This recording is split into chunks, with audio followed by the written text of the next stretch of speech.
My name is Grace Cavello. I am a second year PhD student at the Institute of Higher Ed here at Georgia.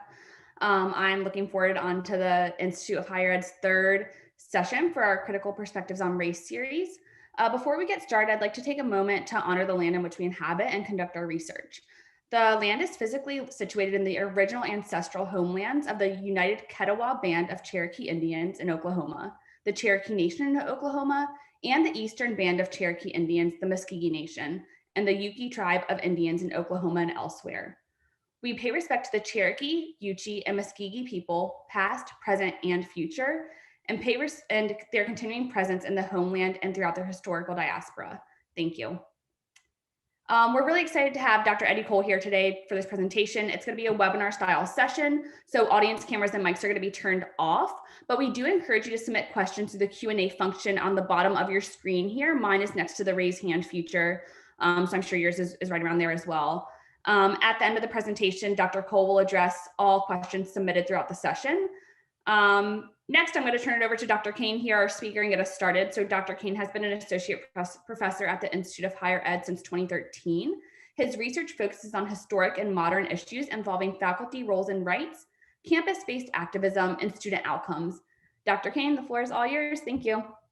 Thank you, Grace, for getting us started and for the important reminder of our obligations to the descendants of the people who lived on this land. I'm honored to introduce Eddie Cole, our speaker today. I first became aware of Dr. Cole about 5 years ago when I heard him present at a national conference. I remember at the time being struck by the thoughtfulness and the quality of his work. And in the years since, as I've gotten to know him, I've come to learn that Eddie's thoughtfulness is not just in his scholarship, it's part of who he is as a person. Dr. Cole earned his undergraduate degree from Tennessee State University and both his master's degree and his PhD from Indiana University, along one of the best places to study both the history of education and higher education. From 2013 through 2020, he was on the faculty of the College of William & Mary. This academic year, though, he's moved to UCLA, where he's an associate professor of higher education. Dr. Cole has received numerous honors and awards throughout his career, including being named a National Academy of Education Spencer Foundation Postdoctoral Fellow, being named a Mellon Emergent Faculty Leader by the Woodrow Wilson National Fellowship Foundation, and recently being named an Education Scholar of Public Influence by Education Week. I also want to highlight that in 2018, Dr. Cole won the Early Career Award from the Association for the Study of Higher Education. Having served on the awards committee for ASH, though not in 2018, I want to emphasize the care with which decisions about the Early Career Award are made. The committee works hard to consider numerous highly acclaimed scholars in the early years of their work, ultimately recognizing one individual who's already significantly contributed to our understandings of higher education and whom the committee is confident will continue to do so for years to come. Dr. Cole was a deserving recipient of the award, and the book that he's here to discuss, The Campus Colorline, is one more indication that the committee's confidence was very well placed. Before I turn the camera over to Dr. Cole, I want to note that if you've not had the chance to read Dr. Cole's book, I encourage you to do so. To facilitate such reading, Princeton University Press has provided us with a discount code that you can use to save 30% when purchasing the book. We will post the code in the chat so that you can have it. So with that, I am pleased to welcome Dr. Eddie R. Cole. Lovely, lovely. Thank you so much, Dr. Kane, for that kind introduction. It is a pleasure to be with the University of Georgia community, albeit virtually. I very much enjoy my visits to Athens in years past, and so here we are today via distance. Let me also just say good afternoon to everyone, but because we're in this virtual space, let me also say good evening, potentially good morning if you're out west, or good night depending on where you're tuning in from around the world. It's an absolute pleasure to talk to you about my book, The Campus Colorline, College Presidents in the Struggle for Black Freedom. And the book is ultimately a history of the Black freedom movement as seen through the actions of college presidents. And what I argue in the book is that college presidents actively, although oftentimes quietly, shape racial policies and practices both on their campuses and beyond. But before we get into this history that's focused on the years, the post-World War II, 1948 through the late 60s, I actually want to invite us to briefly open up and talk a little bit about today, right now. So take a moment and look at this photograph. Many of you may have seen this picture before. And if you haven't seen the picture, through a few clues, particularly the tiki torches in the background, you probably know what event this is. This is at the University of Virginia in Charlottesville in August 2017. We saw white nationalists march on the University of Virginia campus. This is on the Friday night, and by the next day, it turned violent in Charlottesville. But we see this photograph, right? Virginia students act against white supremacy, race in higher education today. What about this photograph? Some of you may remember this one, University of Missouri. If you don't remember this is that picture, you may remember a series of racial incidents that unfolded at the University of Missouri in November 2015.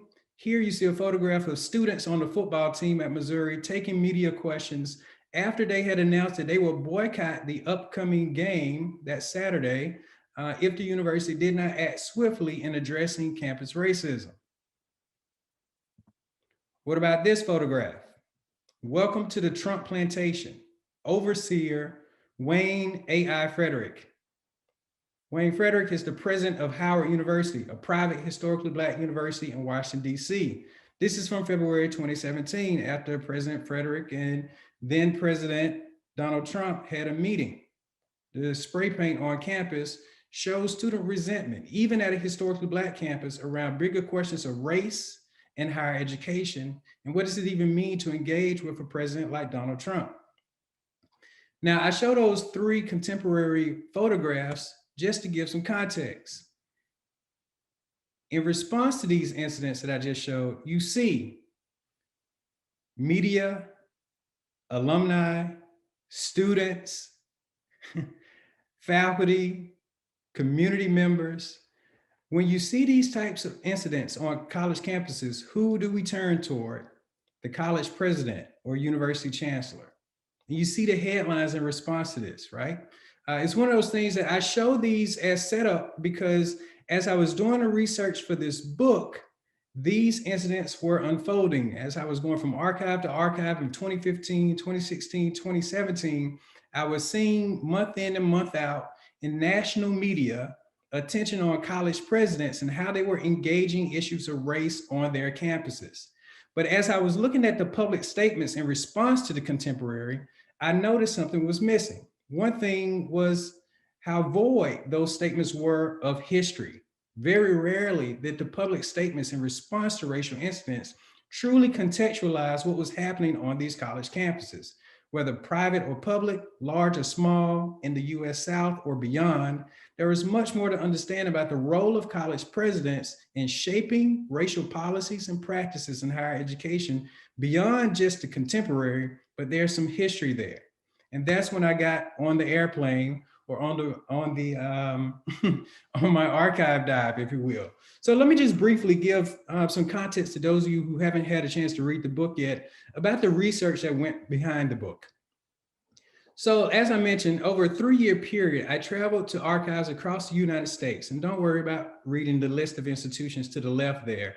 But what I want to highlight is that I've got a combination of historically Black colleges and predominantly white institutions, institutions in the US South, institutions in the Northeast, Midwest, and on the West Coast, as well as institutions, the private and public, both notable institutions and smaller regional colleges, just to give some variety, because what I wanted to do was pull together this true national history around the role of academic leaders in shaping these policies and practices.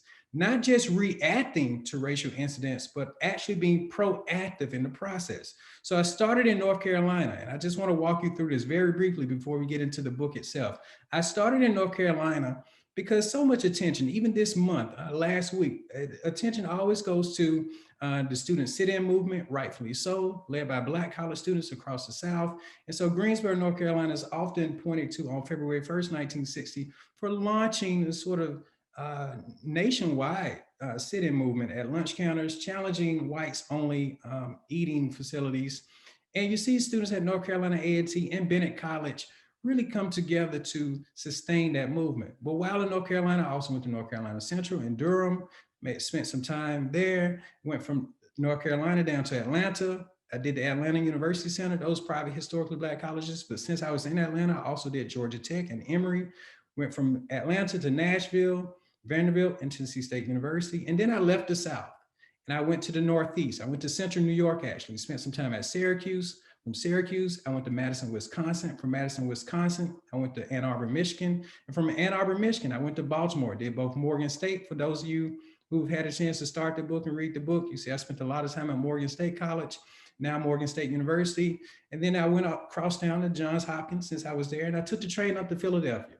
From Philadelphia, I did Temple and Penn, went from Philadelphia to Austin, Texas. From Austin, I went out to the Bay Area, did Berkeley and Stanford, and then I flew down to LAX, where I am now, studied UCLA and USC. But at that point, I wanted to go back down south. That was important to me because I was pulling together this national perspective, and I went back down south. Spent time at the University of Memphis, which at the time was Memphis State. From Memphis State, I went down to Jackson State and Tougaloo College, two historically Black colleges, one public, one private in Jackson, Mississippi, and then came up about halfway in the state to Oxford, Mississippi. From Oxford, studying at the University of Mississippi, came across state lines to the University of Alabama. And then I concluded my archival travel, spending time at the University of Chicago, and then Princeton University. I share that again, just to show some scope to what I was looking for. And I wasn't only studying the formal records held by college presidents, right? So there's presidents' professional papers, but there's also presidents' personal papers. But while I was in these different cities, I also spent time at local historical societies, because if you're going to tell a history about the Black freedom movement, it's important to also engage the history from the community perspective as well. I also looked at the mainstream newspaper in those cities and towns, but also Black-owned newspapers. Again, to those of you who've had a chance to read the book, you'll see I spend a lot of time with the Baltimore Afro-American, the Chicago Defender, the Los Angeles Sentinel, the Pittsburgh Courier, these Black-owned newspapers that also have media coverage, as well as student newspapers who brought a unique perspective as well. And when I visited the state capitol, I also tried to make an effort to get to state archives, because you can see correspondence between elected officials and putting pressure particularly on public university leaders. So you get this sort of comprehensive look at the Black freedom movement as seen with a particular focus on college presidents. But I can talk more about methods and archives that I visited and things that I found as we get into the discussion. I share all that just as a setup for understanding how the book is organized. So when you go to that many colleges, you see themes emerge. You can't necessarily, as much as I may have wanted to dedicate a chapter per institution, themes really emerge. And so you see my focus on Black presidents and their work quietly to dismantle segregation. And I pulled that theme together after looking at so many different Black college presidents, again, ranging from Mississippi to Maryland, which is drastically different when you think about the Deep South versus the Upper South. The next chapter focuses on the role of the university in housing discrimination. There's a lot of attention on the University of Chicago, but because I also went to the University of Pennsylvania, you see those presidents and chancellors in communication with each other, trying to stop encroaching Black neighborhoods that are near those campuses, right? You see the same issue unfold in Cambridge, Massachusetts, New Haven, Connecticut, Harlem and Columbia University, those relationships. But those things don't just happen to where thousands of households are displaced. You see college presidents actively shaping policies and lobbying to federal officials to have tweaks made to the Federal Housing Act that allow university funding to acquire federal funding to displace those households. I also get into universities and organizational structures and how we don't often think about the Black freedom struggle butting up against hierarchy on college campuses, how universities are organized. And then I moved from there. I spent some time in both the University of Mississippi and the University of Alabama, not lumping those two institutions together, but looking at one, how did universities actively respond after racial violence on campus? University of Georgia, you all may be familiar with that as you commemorate the 60th anniversary of desegregation on your campus. And I spent some time looking at Southern universities, Southern segregated all white universities, looking at these institutions and how did they respond after racial violence, but also how did a place like the University of Alabama in 1963, for its second attempt to desegregate, try to prevent racial violence, which is eerily similar to things that we think about when we say August 2017 at the University of Virginia. And then from there, the book is organized to wrap up talking about free speech, but before the free speech movement at Berkeley in 1964, and then affirmative action and how affirmative action as we know it today is drastically different from what it was originally proposed. Now, that's the book organized. But for the sake of time and to get into discussion, we had to treat this conversation sort of like a Google preview. And we're only focused on the first chapter and the third chapter. I talk about Black college presidents and the dismantling of segregation. And I talk about race, university systems, and bureaucratic resistance to the Black freedom movement. So the first chapter opens up talking about the presidents of Black colleges.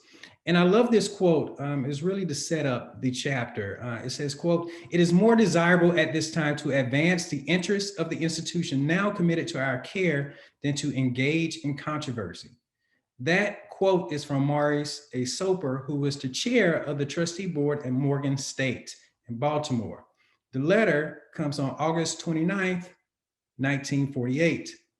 2 days earlier on April 29th, 1948. 2 days earlier on April 27th, Martin Jenkins, who is there on the left, shaking hands with Governor McKeldin in Maryland, had just accepted the job to be president of Morgan State. Maurice Soper is in the background, the white man looking directly at the camera. And that photograph actually perfectly captures this quote in the sense that understanding how Black college presidents strategically use networks and strategy and behind the scenes organizing to work to dismantle segregation while also protecting the independence and protecting the structure of their own colleges. So let me tell you a little bit about Martin Jenkins and why he's important and how he built a network that was used to deploy toward dismantling segregation. So Martin Jenkins is actually born in Terre Haute, Indiana in 1904, which is right off the Wabash River near the Illinois state line. And from there, he grows up in Terre Haute and goes to Howard University for undergraduate studies. He's at Howard, notably in the early 1920s, really as the New Negro movement emerges. So what an exciting time for someone from small town Indiana, a Black child from small town Indiana, to go to Howard University. After he graduates from Howard with a major in industrial arts and commerce, he returns to Terre Haute and works with his dad's road sort of construction company, but immediately stops that after a year or two and takes up a second bachelor's degree at Indiana State College, now Indiana State University. It was a teacher's college. And he picks up this love for education. From there, he goes to Northwestern University in Evanston, Illinois, and earns both his master's and PhD in education, graduating with his PhD in 1935. Now, this is important because Michael Winston, a former provost at Howard, has a phenomenal article on this from the 1970s. But between 1930 and 1943, there are only just more than 100 Black people earned a PhD in America during this time period. Martin Jenkins being one of them. So he's among a select group. But the thing about those institutions, Northwestern, University of Chicago, Columbia University, University of Pennsylvania, Harvard, those institutions would enroll a few Black students in their graduate programs, but they wouldn't necessarily hire or mentor those students. Those students were really left on their own as far as those universities were concerned to go back and work at historically Black colleges or at the K-12 level in the South, primarily in the South. But Martin Jenkins kept a particularly fresh relationship with his doctoral advisor, who was Paul Whitty. And in 1936, they co-authored an article in the Journal of Psychology that ultimately challenged this idea, this racist idea, that the more white ancestry a student had, the better they would perform. This test not only had this study not only had implications for the racist idea itself, but it also challenged this idea of testing in schools. So Martin Jenkins immediately is co-authoring with his dissertation advisor on these studies that pick up national media attention, particularly in Black media. Over those next 2 years, he briefly works at North Carolina A&T as register, and then Cheney, which is in Pennsylvania, as an education professor before in 1938 being hired back at his undergraduate alma mater, Howard University. This is important because Howard, during this time frame, is one of only a few Black colleges that are offering graduate level education, particularly it has somewhat of a research infrastructure. So Martin Jenkins gets into an academic space where he can thrive as a researcher trained at Northwestern.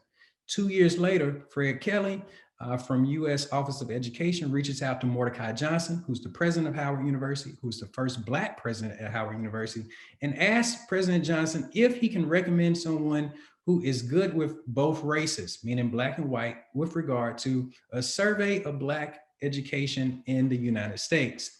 Martin Jenkins emerges as the person who's willing to do this work and able to do this work because Martin Jenkins has built a profile and where he's operating in both white academic circles as well as Black academic circles. As you see, going clockwise, by 1942, he's published 26 articles, some in the Journal of Higher Education, which those of us in the field of higher education are familiar with today, as well as School and Society. Those are two white-run journals, but he's also publishing in the Journal of Negro Education and actually has an annual study and update on how many students are enrolled at Black colleges, right? So you see Martin Jenkins is using this connectedness across both white academic circles, as well as connection to the federal government, as well as also publishing in Black academic circles. And then by 1946, he's so prolific as someone who's really skilled in survey research that he's awarded the Selective Service Medal for his work as head of research for the American Teachers Association. American Teachers Association is a Black Teachers Association. If you haven't already done so, really spend some time with historian Vanessa Sitter Walker's work at Emory, talking about the role of Black Teachers Associations. And he's awarded because, again, Black colleges and the connection to K-12 education are intricately linked, as I mentioned earlier, because these Black colleges are continuing to build up this curriculum. And so a lot of them have sort of secondary education on these campuses. So therefore you see well-connected to these associations. And then in 1946, he's hired by the state of Maryland as a special consultant. And in 1948, he's, ultimately becomes Morgan State's president. That was important for me to lay out just quickly, because you see, as president of Morgan, he ends up being much more of a vocal participant in challenging so many ways that segregation manifests. You see, he's testifying before the Senate Judiciary Committee. How often do we think about Black college presidents during this time frame challenging ideas? But there was this plan among Southern governors to launch regional schools, which would be regional colleges designed for graduate level education just for Black students, as opposed to desegregating the University of Georgia or the University of Tennessee or the University of Alabama. Instead, Southern governors came up with this idea to launch these regional colleges. Martin Jenkins was not having it. You also see down here to the bottom right, he challenges separate but equal, and also writes op-eds in the Washington Post, which is unheard of, right? To even think about this sort of mainstream white newspapers where he's developed a relationship with the editor at the Washington Post. He also here, I've got a subpoena for him to make another court appearance in federal court to testify in a school desegregation case in Arlington, Virginia. As well as he's also involved with shaping policies and practices dealing with out-of-state aid programs, in which Southern states often paid to send students to other institutions that were desegregated that would allow Black students to study in higher education. Crystal Sanders, historian at Penn State, is working on a study on that program and related issues. I share all that to say that also, not only was he externally challenging segregation, but he also told students to stand up. And this quote is remarkable in that he delivers it at Convocation in September 1960. He invites students to stand up, telling them that they should very well be involved in sit-in movement. This is a good movement, as the title of the chapter lays out. But the best example, I would say, of the networking is seen clearly when he gives that same speech 3 weeks later at Fort Valley State College, right there in Georgia, with many of you who are watching this talk at Fort Valley State. Now, Fort Valley President Cornelius V. Troup by no means could give a speech that encouraged students to stand up and participate in sit-ins, particularly as someone leading a state-supported Black college. But Martin Jenkins came down to Fort Valley and he delivered that speech. And what you see here is this sort of connectedness and networking to where Troup couldn't say it himself, but he could invite someone else from outside to give this speech. And ultimately what you see is just the many ways that through strategic networking, through Black churches, Black fraternities and sororities, both white academic circles, federal government connections, as well as Black academic circles, Black teacher associations. You see Martin Jenkins becomes this just connected player in challenging segregation in the South. Now, I'm gonna hop over and we can talk more about Black college presidents in the South, but I do wanna briefly also talk about race, university systems, and bureaucratic resistance. And so I'll actually pick on my own university, the University of California, with this example, and talk about this quote here. Quote, "My only hesitancy in the matter came out of the question as to whether I would really have the local administrative authority and flexibility to do the kind of strong and sound administrative job that quite obviously UCLA now requires." That was from Franklin Murphy, March 21st, 1960, only 3 days after he accepted the job to become chancellor at the University of California, Los Angeles, UCLA. That quote is really captured in this photograph to the right, to where you see Franklin Murphy center watching University of California President Clark Kerr give former US President Dwight Eisenhower honorary degree at a ceremony held on UCLA's campus. Clark Kerr was the president of the system. And so therefore, coming into the UCLA chancellor position, Franklin Murphy, for the first time in his career, would be reporting directly to a president instead of to the Board of Regents, because of the University of California having regents, president, and then each campus having its own chancellor. Franklin Murphy previously had been chancellor at the University of Kansas. He was, grew up in Kansas City, went to undergrad at the University of Kansas. From there, he went to medical school at the University of Pennsylvania, graduating from there in 1941, and has a pretty notable early medical career. And then you see there at the bottom, at age 32 in 1948, he's tapped to become the dean of the medical school at the University of Kansas. 3 years later, by age 35, he's tapped to be the chancellor of the University of Kansas at age 35. So with that said, he's had a star rise as an academic administrator. And because he spent time on the East Coast, particularly at the University of Pennsylvania in medical school, and then being the chancellor of the University of Kansas, which was a member of the Association of American Universities, AAU, he really built a lot of friendships with East Coast Ivy League college presidents as well, notably from Harvard, Brown, and Princeton. So when it came time to take the UCLA job, a number of them from the East Coast actually advised him against it, but he took it anyway. The advice was the University of California, particularly a chancellor position, is a trap. You don't have any real authority. All the authority goes through the system president. But Franklin Murphy was very much up to the idea of California and was excited about it. Yet reality quickly hit when he got to Los Angeles. And I like to show this slide because the one that connects to the previous president, Martin Jenkins, that I was just talking about, ending with the sit-ins. You see how the sit-in movement actually had a ripple effect all the way to Los Angeles. There were college students in Los Angeles also very actively participating in solidarity sit-ins at the Woolworths and Crest stores in Los Angeles. And you'll see housing discrimination in LA is common as well. And that ultimately pushed Franklin Murphy, who was quickly invited to First African Methodist Episcopal Church, the oldest Black congregation in Los Angeles, to speak at one of his Founders Day ceremonies. And the title of his speech was Los Angeles, Its Image and Its Reality. His image initially of Los Angeles being a place, a racial oasis, to where a state committed to all students getting fair opportunity in higher education, quickly was doused. That dream was doused. And he discussed that in the speech. And so that pushes me to also talk briefly about UCLA, its image and its reality. The two photographs across the top are the image. New York Times featured in the early 1960s, the colossal university by the Pacific. The University of California, pride of an education-conscious state, has solved the great problem of combining size with excellence, the headline read. Time magazine cover, Clark Kerr is on the front, who talked about the master plan.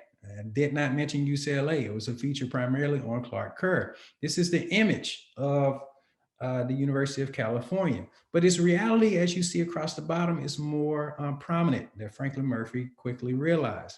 He had to develop a committee on anti-discrimination at UCLA because Westwood community, where UCLA is located to this day, is still predominantly white, and it had racial restrictive covenants on renting to students. The barbers would not cut the hair of Black students in the area. And so many other fraternity and sorority discrimination, so many other issues were happening at UCLA, which was to counter to its image. And also the University of California had very strict directives. One particular example from Franklin Murphy is, as soon as he's hired as chancellor, he recognizes the campus chapter of the NAACP as a student organization.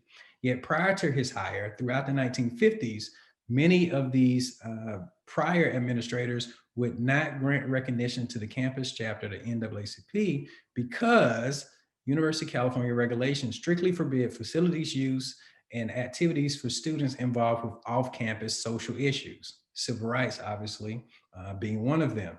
That ultimately in late 1964 spurred the free speech movement, but it was an issue well before the free speech movement.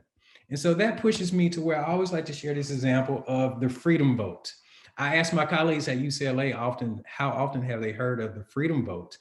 And it's usually no one. So I'm not sure how many people on this particular talk are familiar with it. But what happens at UCLA is that in the summer of 1961, a number of UCLA students, like students from elsewhere around the United States, participate in the Freedom Rides, which is an intentional effort to travel across public highways in the US South to challenge segregation in public highway facilities. Number of UCLA students are arrested, especially in Jackson, Mississippi. Some also arrested in Houston, Texas.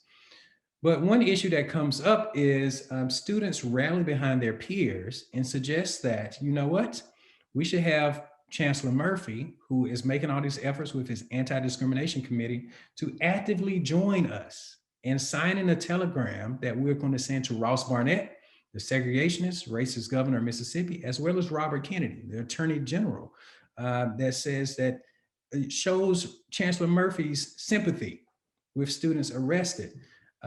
As this quote at the bottom says, "I cannot authorize my personal name as signatory to the protest telegrams in spite of my personal sympathy for our students who were arrested in Jackson," Franklin Murphy says. You see this tension between his professional obligations reporting to Clark Kerr and the University of California system and the organizational structure there, as well as his personal interest in supporting students and ending all forms of discrimination. Ultimately, students move forward and put forth a vote to the student body about whether they can use student government funds to bail out students. Now, you just have to pause and think a minute. What would that be like today if students were arrested during, say, a Black Lives Matter protest? And could the student government at a public university use its funds to cover their court fees or bail them out? That would be quite a debate. I mean, it was quite a debate in 1962 when they came to a student vote at the University of California, Los Angeles. Ultimately, the students voted in favor, but a board of control, which was made primarily of administrators, overturned that decision and said that those public funds could not be used for supporting students arrested in Mississippi for their bail. With that said, something did happen. Franklin Murphy personally went into his pocket and made a contribution toward helping aid those students get out of jail and their court obligations in Mississippi. Franklin Murphy, again, made a personal donation toward a fund to help those students cover their bail costs. That does show, however, the tension between university structures and hierarchy, and how even when you may have an administrator that's sympathetic and involved and supportive of the Black freedom movement, we don't talk enough about how these systems at play may even stall an administrator. And this was a particularly interesting example between the tensions between Franklin Murphy and Clark Kerr. For anybody who's had a chance to read the book just yet, those tensions are very real and start to play out very publicly in the University of California system. With that said, let me just briefly talk about the campus color line today before we get into questions. These do raise some points of concern that we should discuss. One is the continued critique of historically Black colleges, and it expands our notions of Black educators. It's not lost on me, particularly since this is a University of Georgia community that I'm talking to virtually, that you're familiar with SACS, the Southern Association of Colleges and Schools, as an accreditation agency. Yet we know that a disproportionate number of sanctions levied by SACS have been levied on historically Black colleges and universities, compared to the number of HBCUs that fall under SAT's accreditation umbrella. That does make for some interesting conversations for us to think about the history and how we don't consider history. And Martin Jenkins fighting to really get equitable funding in the state of Maryland. The state of Maryland just is involved, just wrapping up a major funding and discrimination case around duplication of programs in that state in historically Black colleges. This history that's discussed in the book is very eerily straight line and clear to help us better understand the present. There's also relevant conversations today around shared governance and organizational structures. In the University of California, where I am, is a very large, complicated state and a very large, complicated university, right? UCLA. And so what does that say about governance? And what does it say about organizational structures? And who gets to make the ultimate decisions involving particular campuses? UCLA used Jackie Robinson Field, or allowed the Los Angeles Police Department to use Jackie Robinson Field as a holding place for people arrested during the protests around George Floyd. Back in the early June, those protests that were happening around the United States. So those questions continue to be relevant today. Then there is something to be said about the violence and silence. When you go to that many university campuses for the archival research like I did, you see a number of presidents actively involved in the Black Freedom Movement, but you also see a number of them silent publicly. And those questions are still relevant for us right now as we think about silence and not saying something. And what kind of statement does that say, even when you don't say anything? And then just very briefly, affirmative action. One of the book wraps up talking about affirmative action and its original plans and its involvement with historically Black colleges. Yet today, when we talk about affirmative action, we are talking about a select number of highly selected institutions. And so our notion of affirmative action really becomes pretty narrow when we step back and look at the history of it. And then just reckoning with the past, but is part of, this talk is part of the broader university commemoration of the 60th anniversary of desegregation on the campus with Charlene Hunter and Hamilton Holmes at the University of Georgia, but also there are questions to be raised about housing discrimination and policing and so forth. So with that said, let's have a great conversation. I look forward to all of your questions. Thank you for your time, for engaging the book. Thank you for tuning in and listening to me talk. And, with that said, I must acknowledge a lot of that travel for the archives would not be possible without a number of fellowships. And so here's some of them that offered support behind the research that went into this book. Thank you so much. Thank you so much, Eddie. That was wonderful. There's a lot there. You've given us a lot to think about and to talk about. And having read the book, I know there's that much more that you could have talked about. You had to be very selective in sharing just a little bit of your really fine work. So we are starting to get questions into the Q&A function. So if people have other questions that they want to share, please do post them there, and Dr. Cole will try to get to as many as he can.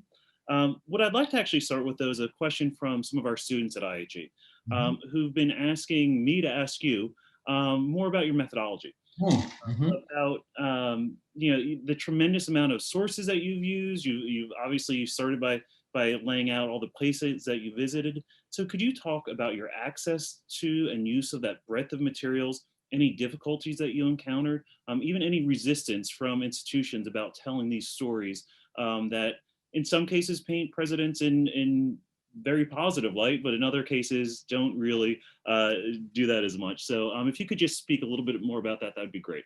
Yeah, no, that's a great question. That's related to a question I get pretty often that's asked me, were there any surprises in doing all this work? And, I wasn't familiar with the complexity of restrictions on some university presidents and chancellors' records, particularly how long those restrictions were in place. I understand that, maybe 15 years after creation or 20 years after creation, but I was really surprised that some presidents had 50 to 55-year restrictions on some of their their chancellor and president's office records. And so that became a unique challenge. And so in a lot of ways, this book probably could not have been written any earlier than it currently exists. And I think that's I thought that was very telling and interesting for me because I would get some places, one place, I think I was at Syracuse. I'm looking at the chancellor up there, and it had a 50-year restriction. And I think I was there in 2015. And so you're talking about 1960. I mean, stuff from the early 60s is just becoming publicly available. That was very helpful for me. As far as resistance from the archives or archivists or universities themselves, I didn't get as much of that per se, because frankly, I was just looking at a lot of everything. It wasn't clear, for instance, when I was at the University of Chicago, that the narrative and the history that really emerged would be about those chancellors at that university lobbying to, Senate committees and getting federal funding earmarked to universities that ultimately displaced thousands of households across the United States. That wasn't what I went in looking for. I mean, to a certain extent, when you look at the national headlines that I showed while I was doing the research, part of it was thinking about how did college presidents react to student unrest during the Black Freedom Movement. That's why some people who have, know my work from earlier may still reference like, hey, Eddie Cole does work on how the presidents respond to issues. And what I found out in doing this sort of research across this many institutions is that they were quite proactive. They weren't just reactive, they were quite proactive. And so there's so much to talk about in the archives, but part of my effort, my main point of energy was not solely relying on university archives, because there's a lot to be said about what voices have been intentionally omitted from university records, what stories were considered important to universities, particularly predominantly white, especially or segregated all white institutions, that leaves out a lot of community voice. And so it was important for me to look at Black newspapers. It's important for me to look at student newspapers. It was important for me to get out into historical societies, big and small historical societies, community organizations. I mean, I found myself standing outside of a historically Black church in New Jersey with a local community member, just talking about the community perception of the university during that time frame. And so a lot of effort went into it. A lot of time went into the research, which was give me a good, robust picture of these college presidents. That time and that effort really does show through in the footnotes and the you've done, the stories that you're able to tell, but the arguments that you're able to make really is what those stories are about.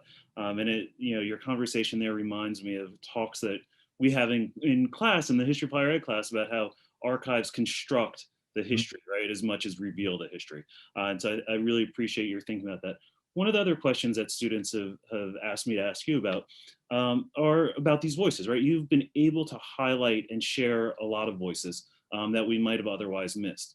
But your work can only do so much. The press only allows you to put so much in it. So could you talk about some of the voices that you think that we need to spend more time on, that you either weren't able to do here, or that with aspiring historians of higher ed in the audience, that voices that they might want to seek out and try to amplify through their work?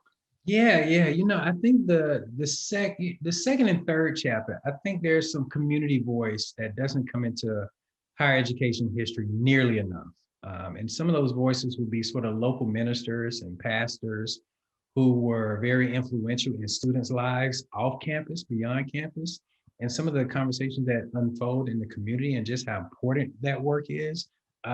Those records are available. That stuff exists. I didn't have time or the space to really get into all of that in the book, but I think that would be really intriguing for this sort of what I talk about when I'm actually talking to presidents or senior academic leaders. I talk about sort of the social history.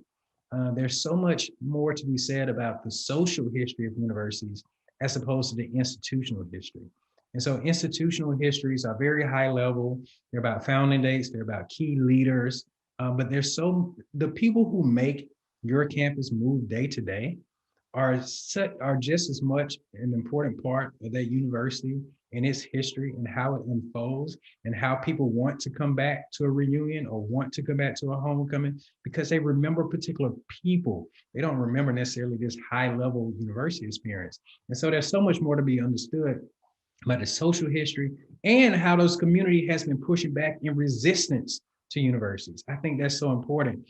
I would have, if I had the opportunity to write an additional chapter, and I see many more historians getting ready to do this, there's a lot more to be said about college presidents and forming their own police forces, campus policing on campus. I came across those documents. It just wasn't necessarily the particular focus that I was looking at. And if I could have predicted last year while writing the manuscript, then I would have emphasized that even more, even though the second chapter does talk a little bit about university policing and what that means as well.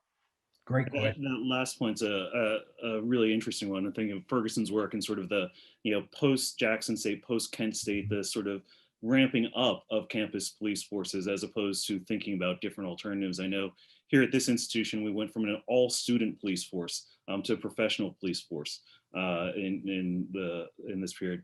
One of the questions that's come up online is from an anonymous attendee who says, "Hello, I'm a leader at my school SGA on the East Coast at a PWI. What advice would you give to SGAs on how to end their school's color lines and to have administrators do more for Black and Brown students in their communities?" Wow, that's a heavy question. That's a great question. Kudos to you, the leader of your campus student government. One thing that's clear in the book, let me speak from the historical evidence. One thing that's clear in the book is that student leaders, I say, have been extremely courteous. Activists have been very nice, even though the historical record usually picks up when the media is there. But the demands and the questions are usually raised in very normal ways, right? Very straightforward, just sort of one-on-one. Can we have a meeting? Can we talk about this issue?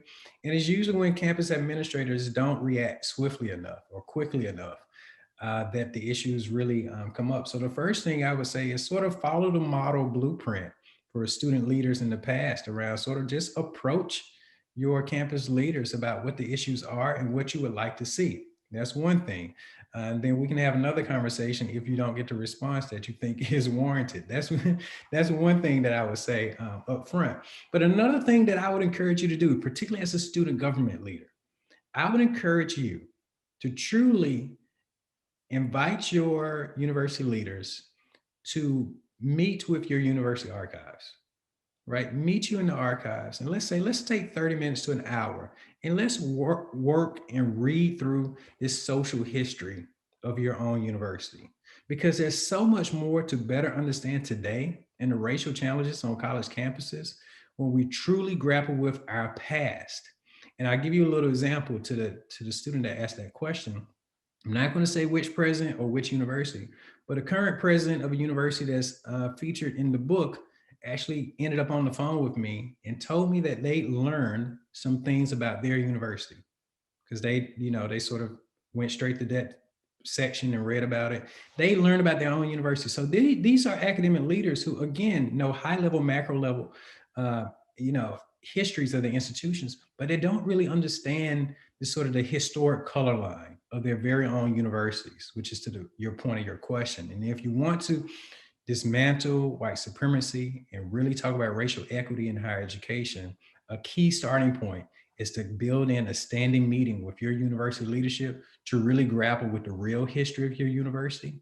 And it becomes that much clearer then about some of the challenges and how similar those challenges may look today. That's great, Eddie. As we would expect, a very thoughtful response that speaks to modern issues as well as the historical ones. One of the questions that's come up from a student in our program is whether you had any sort of regrets about what you couldn't find. If you were looking for certain things, were there any dead ends? Was there a piece of historical documentation that you wish existed or that you were searching for and never quite got your hands on? Well, I don't have enough time to answer that question. There's so much. So here's what I know to be true, right? Presidents communicate often. They were writing a lot of letters back then. And so, there's a lot of one-sided correspondence. You can just see it, right? And you just want to know, what was the response to this? What more about this? Did they take this particular set of letters home because this was a personal friend and they didn't file it with the university archives? I mean, you see a lot of those sort of conversations going back and forth, and then it stops. or there's a sort of a jump, right? To where letters back then, to those of you who've been in archives, thank you for your letter on March 28th. And you're like, where's the letter on March 28th? Where is that? Like, tell me what was said, because you're reacting to something extremely important, right? Extremely detailed. And where is that letter? So there's a lot of that I wish I could find. I wish that stuff existed, at least were accessible. And it may very well be in a relative's basement. It could be in somebody's attic. I mean, it likely still exists, right? I don't think anybody shredded it or destroyed it. It's just not necessarily anywhere that a researcher has found just yet. So there are tons of things like that that I wish I could find, because it's so rich when you get both sides of the conversation. To anyone, if you get into the last chapter, the dialogue that unfolds between the University of Wisconsin-Madison and the University of Chicago is just fascinating, because what Chicago is saying to Wisconsin publicly is different from what Chicago is saying internally among administrators on that campus. And so you see a lot of that kind of stuff. So that's why going to that many archives was really enriching for me, because you can see the other side of the conversation, as opposed to relying just on one location, one city, one archive. I think that some people who don't do this work don't recognize the joy that you can have when you find the answer to the letter. Right? It's like I've had this other side of the correspondence forever, and then I found the answer, and I was right about what I thought was going on here, or sometimes in my case not right. One thing that struck me in reading the book was it's about college presidents, but if you'd had a different subtitle, it could have also been about media and about accreditors. Right? That there's so many pressures on these college presidents, and you see them navigating between creditors' pressure, but also then using the accreditation issue for leverage to promote change. You see them using the media for progressive change or for non-progressive change. And so could you just speak a little bit to those external pressures and the ways in which these presidents navigated media, creditors, and others, even beyond their own boards? Yeah, no, I mean, it's quite savvy. It's really a book about power in a lot of ways, right? Who controls power in higher education, and how does power work for or against resistance, or is power resistance in itself? And part of that is understanding the influence of media. I mean, extremely wealthy donors make appearances, cameos in the book. Accreditation agencies are there. I mean, there are so many stakeholders, right, to use administrative speak, involved in the book. And you see them navigated, some well, some not so well. I think when you, answer this in two parts. One, when you look at Black college presidents in the book, I think it's really interesting when you look at a Martin Jenkins or a Willoughby Player, who's the first Black woman president of a four-year institution at Bennett College in Greensboro, and several other archives that I went to. When you look at those presidents, they're savvy. They're necessity. Like, they had to be savvy in talking with, say, if you're in Baltimore, when the Baltimore Sun calls you, it's the city's main sort of white-run newspaper, as opposed to when the Baltimore Afro-American reaches out to you. And what do you tell the Afro-American, which has this particular readership, as opposed to what you don't tell the Baltimore Sun as far as strategy and so forth?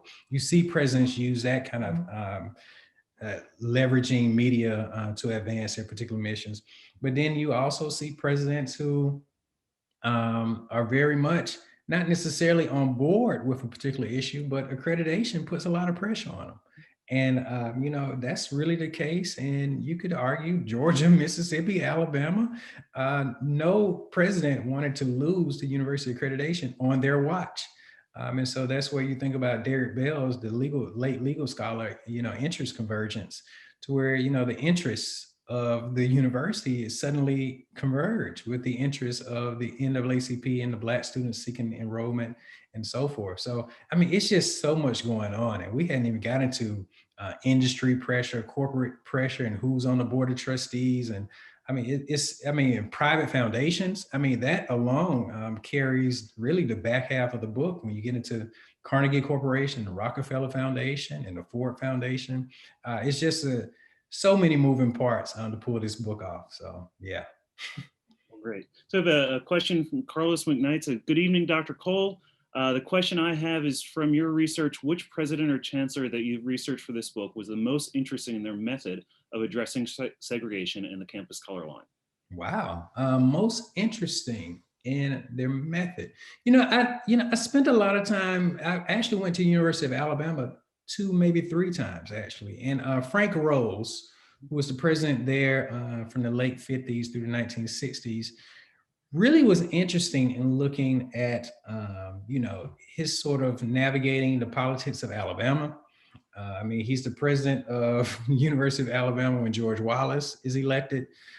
In fact, the special assistant to Frank Rose was actually was a freshman at the University of Alabama in the class with George Wallace. So you see this connectedness to where it's one thing as president to do something. It's another thing when you know you got these personal connections to these people, right? Like you think about who runs a state and everybody coming through the University of Alabama. I mean, it's one of those things where you have to think, hey, they know people. And so they're trying to do this dance between both professional obligation as well as not offend a friend or somebody who could be a friend. So Frank Rose is interesting. But also I got to mention Robert Goheen, the president of Princeton, who's really interesting in how he navigated the powers that be. One thing being Ross Barnett, the governor of Mississippi, speaking at Princeton, which was not uncommon in the early 1960s for the segregationist governors to speak on college campuses.